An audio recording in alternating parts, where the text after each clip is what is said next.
दुनिया की सबसे खतरनाक रात, जहां एक तरफ आसमान से आग बरस रही थी, वहीं जमीन पर जंग का शोर था। जहां इजराइल ने अपने सबसे बड़े दुश्मन ईरान पर इतिहास का सबसे बड़ा एयर स्ट्राइक अटैक किया है।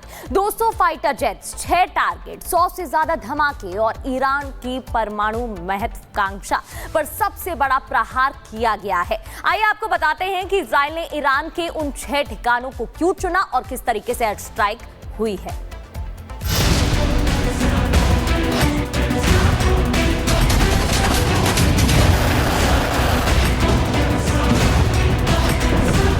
इजराइल ने ईरान पर हमला किया, लेकिन ये सिर्फ हमला नहीं था, ये एक स्ट्रैटेजिक स्ट्राइक थी।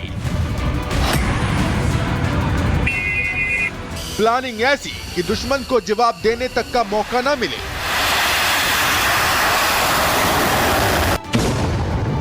इजराइल ने ईरान को दहलाने के लिए उसके सबसे खास संवेदनशील 6 टारगेट्स को चुना। Tabriz, Kermanshah, Tehran, अराक, Natanz, Isfahan. ये वो जगह हैं जहां पर या तो ईरान के एटमी सपने पल रहे थे या उसके प्रॉक्सी के आतंकी प्लान्स। इजराइल पहले भी ईरान पर हमले करता रहा है। पिछले साल अक्टूबर में भी ईरान को टारगेट कर मिसाइल दागी थी, लेकिन इस बार ईरान के इन्हीं 6 ठिकानों को टारगेट क्यों किया, वो भी समझिए। पहला, नतांज। ये ईरान का मेन परमाणु फैसिलिटी सेंटर है। अनुमान है कि नतांज में ईरान के पास लगभग 9 परमाणु बम बनाने जितना यूरेनियम मौजूद है। दूसरा, तेहरान। ये ईरान की राजधानी है और यहाँ पर कई अहम मिलिट्री ठिकाने मौजूद हैं। ईरान के सुप्रीम लीडर अयातुल्ला खामनेई भी यहीं रहते हैं। तेहरान के आसपास इस्लामिक रिवॉल्यूशनरी गार्ड्स कॉर्प्स के कई ट्रेनिंग सेंटर और हथियार डिपो हैं। तीसरा, इस्फहान, जहाँ बनती है यूरेनियम गैस, जहाँ कच्चा यूरेनियम गैस में बदला जाता है, यानी परमाणु बम की अगली स्टेज। इजरायली ड्रोन ने रडार बेस और एक हथियार फैक्ट्री को उड़ाया। ईरानी वायुसेना और रक्षा सिस्टम को कमजोर करना और हिजबुल्लाह को हथियारों की सप्लाई रोकना मकसद है। चौथा, अराक, हैवी वाटर रिएक्टर, जहां बना है IR-40 heavy water reactor, plutonium production का अड्डा। यही प्लूटोनियम जिससे बम का दूसरा रास्ता खुलता है। ईरान के एटमी प्रोग्राम के दूसरे रास्ते को भी रोकना अराक पर हमले का उद्देश्य था। पांचवा, तबरीज, मिलिट्री बेस और एक बड़ा तेल रिफाइनरी। ये कोई एटमी ठिकाना नहीं था, लेकिन यहाँ पर हथियारों का जखीरा, बैलिस्टिक मिसाइल और तेल रिफाइनरी मौजूद है। यहाँ पर इजराइल के हमले ने आर्थिक रीढ़ और मिलिट्री सप्लाई को ध्वस्त कर दिया। छठा, Kermanshah, uranium conversion facility. Iran के मिसाइल बेस और औद्योगिक कॉम्प्लेक्स ईरान सीमा के पास हैं। यहाँ पर हमला करने का कारण अक्टूबर 2024 के ईरानी मिसाइल हमलों के बाद करमानशाह से संभावित जवाबी हमलों को रोकना था, ताकि अगली मिसाइल उड़ान ही ना भर सके। इजरायली प्रधानमंत्री बेंजामिन नेतन्याहू ने हमले के बाद साफ और क्लियर मैसेज दिया, हमले का कारण साफ कर दिया। ये हमला इसलिए किया गया क्योंकि ईरान ने परमाणु हथियार बनाने की दिशा में बहुत खतरनाक कदम उठाए हैं। ईरान के पास 9 परमाणु बम बनाने के लिए पर्याप्त यूरेनियम है। इजराइल ने ईरान पर हमला किया तो ईरान भी पलटवार करने से पीछे नहीं हटा। सैकड़ों आत्मघाती ड्रोन इजराइल की तरफ दागे, लेकिन इजरायली मिसाइल डिफेंस ने सभी को निष्क्रिय कर दिया। ईरान के जख्म गिनना आसान है, पर इजराइल का इरादा समझना मुश्किल नहीं। जिनके पास बम थे वो सोचते थे कि वो अजय हैं, लेकिन इजराइल ने दिखा दिया कि साहस किसी यूरेनियम से नहीं, इरादों से बनता है। Bureau report, Republic Bharat. तो मिडिल ईस्ट में जंग का ऐलान हो गया और इजरायली हमले के बाद अब ईरान ने भी 800 ड्रोनों से इजराइल पर हमला बोल दिया। ईरान के सर्वोच्च नेता ने सेना की कमान जनरल हबीबुल्लाह को सौंप दी है और इसके बाद अब ईरान ने नए सिरे से एक जंग की शुरुआत कर दी। और इस वक्त मिडिल ईस्ट में क्या हालात हैं और क्या इजराइल कर रहा है, आगे क्या करने वाला है, देखिए रिपोर्ट।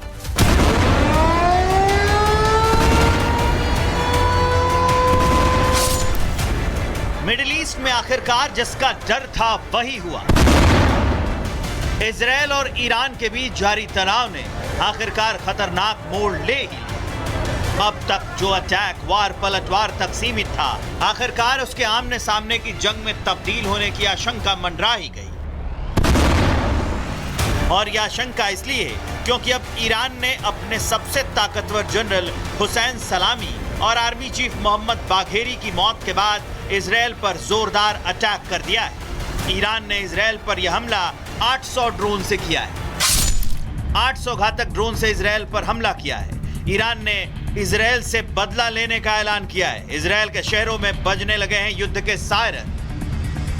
दरअसल इजराइल की तरफ से 200 फाइटर जेट से किए गए हमले में जहां ईरान के IRGC चीफ से लेकर ईरानी सेना प्रमुख और टॉप न्यूक्लियर साइंटिस्ट मारे गए, तो वहीं इस हमले ने ईरान के परमाणु कार्यक्रम को भी खासा नुकसान पहुंचाया है, जिसमें ईरान को पूरी तरह से बौखला दिया है। लिहाजा ईरान के सर्वोच्च नेता अयातुल्लाह अली खामनेई ने इजराइल को अंजाम भुगतने की चेतावनी देते हुए कह दिया है। इजराइल ने आज सुबह अपने शैतानी और खून से सने हाथों से एक अपराध किया है। उसने रिहायशी इलाकों को निशाना बनाकर अपनी दुर्भावना को उजागर किया है।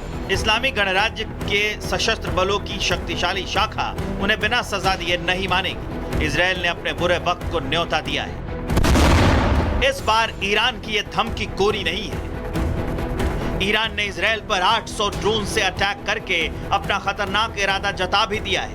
ईरान इस बार अपने लोगों की मौत का मातम नहीं मना रहा, बल्कि मातम के बजाय इस बार ईरान एक्शन में है। इसलिए ईरानी सेना के टॉप अफसरों के मारे जाने के बाद खामनेई ने फौरन जनरल हबीबुल्लाह सैयारी को ईरान के सशस्त्र बलों की कमान सौंप दी है। और बताया जा रहा है कि इसी के मद्देनजर जनरल हबीबुल्लाह सैयारी ने भी कमान संभालते ही इजराइल से बदला लेने का ऐलान कर दिया है। वहीं इजराइल भी ईरान के हमलों का जवाब देने के लिए पूरी तरह से तैयार है। इजरायली पीएम नेतन्याहू ने भी इजरायली जनता से सावधान रहने की अपील करते हुए आपातकाल की घोषणा कर दी है।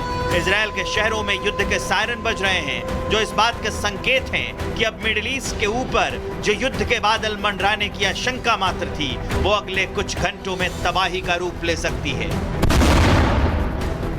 Bureau report, Republic Bharat.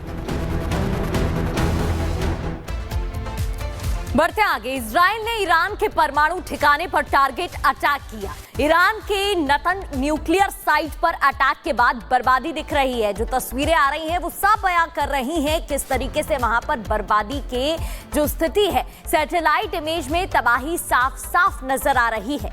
ये एक्सक्लूसिव तस्वीरें आपको दिखा रहे हैं। ईरान के परमाणु ठिकाने पर तबाही, 6 ठिकाने चुन चुन कर एयर स्ट्राइक इन 6 ठिकानों पर की गई है और उनमें से एक ठिकाने की ये तस्वीर आप देख रहे हैं। परमाणु ठिकाने पर तबाही का ये जो मंजर है वो तस्वीरों में साफ बयां हो रहा है।